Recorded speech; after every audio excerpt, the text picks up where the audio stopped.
Hello and welcome to the program. I'm Tarika. All eyes global-wide are trained on the humanitarian crisis in the north of Sri Lanka. Tens of thousands of civilians remain trapped in a small sliver of land in an unforgiving terrorist grip.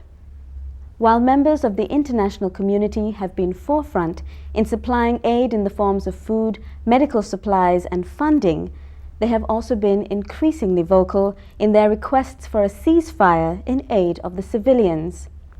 Whereas the aid has been welcome, the international community's continuing calls to take this action have not been looked upon as favorably.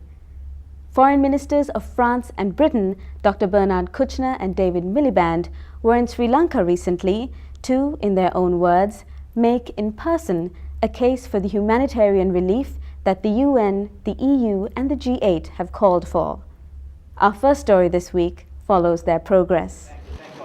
In their own words, Foreign Ministers Dr. Bernard Kouchner and David Miliband came to Sri Lanka to discuss the controversial ceasefire in aid of the civilians trapped in the north. Following a lengthy discussion, the foreign ministers were graciously acknowledged by Sri Lanka's Minister of Foreign Affairs during a media conference on the morning of their arrival. Friends in the media, today is an important day in terms of our international relations and the presence of two distinguished foreign ministers in the world who are here with us at my invitation. The purpose of the visit is well known. We are sharing our efforts in the north, our humanitarian mission that has registered quite a progress and a success, and areas that we could jointly work for the future.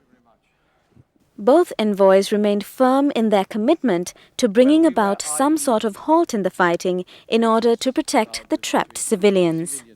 But those who are remaining there, how many of them? 20,000, 50,000, said some NGOs?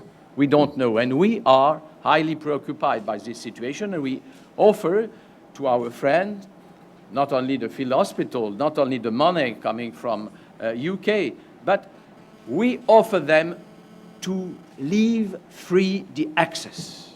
Access for UN people, access for ICRC, access for NGOs, access for the medical teams.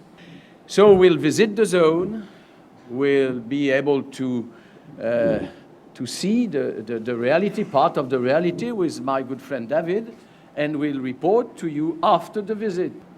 No one in the international community has been calling for a ceasefire or a stop to the fighting to save Prabhakaran. The calls have come because of an overwhelming concern with the needs of civilians and with the need for long-term peace in Sri Lanka. As the G8 foreign ministers said unanimously, now is the time for the fighting to stop. There is no question that the military advance of the government forces over the last 6 months has been striking. But winning the peace is as vital as winning the war. And that is why the needs of civilians have been at the heart of our discussions today. Despite Miliband's clarification that the ceasefire was not a means of aiding the LTTE's struggle, his suggestion in particular to stop all military operations was not looked upon kindly, especially by some sections of the government itself. On the same day of the foreign minister's arrival, supporters of the Jathika Hela Urumaya party flocked outside the British High Commission protesting against Miliband's very presence in the country. We would like to tell Mr. Miliband that here come on a mission impossible. We will never accept your offer or your suggestion. Please get the hell out of this country and let the Sri Lankans rule the country on the mandate that have been given to His Excellency the President. This general feeling of hostility towards the international community at this time seems to be fueled by the opinion that external help is not needed to solve an internal problem. Especially given that the government's military advancement has been so successful, a ceasefire at this late stage is looked upon by some as being suspiciously more in support of terrorism than the humanitarian situation. මේ සාමයක් ඇති කිරීමට ක්‍රියා කරන වෙලාවේ බටහිර රටවල් විශේෂයෙන් ඇමරිකාව, එංගලන්තය, නෝර්වේ, ස්වීඩන් වගේ රටවල් අපට එක්තරා ප්‍රමාණයක තර්ජනයක් කරනවා. අපි අපේ රට ස්වාධීන ප්‍රජාතන්ත්‍රවාදී නිවහල් නිදහස් රටක් බව ඒ රාජ්‍ය දැනගන්නවා. ඇයි තියෙන අවශ්‍යතාවය මේ තරම් මිනිස් ඝාතනයක් සිද්ධ කරපු මුළු ජනතාවටම එපා වෙලා ඉන්න වේලුපිල්ලේ පිරබහන් ආරක්ෂා කරගන්න තියෙන අවශ්‍යතාවය කුමක්ද? Whether in response to continued pressure from the international community or not, the government recently decided to cease all combat operations utilizing heavy weaponry and instead focus on the rescue of civilians from the no-fire zone. In a press conference on the same day as the envoy's visit to Sri Lanka, the media were given the reasons for the decision. That the government, taking into consideration the practical ground realities, there was a situation for the last 2-3 weeks, we have not used, and it was not practical for use to use heavy artillery, because they were restricted to a area of, by that time, about 8-kilometer stretch. Now, that's the time that the government took the decision not to use heavy weaponry, because it doesn't serve the purpose in the first place, and it is not practical. Then also the airstrikes.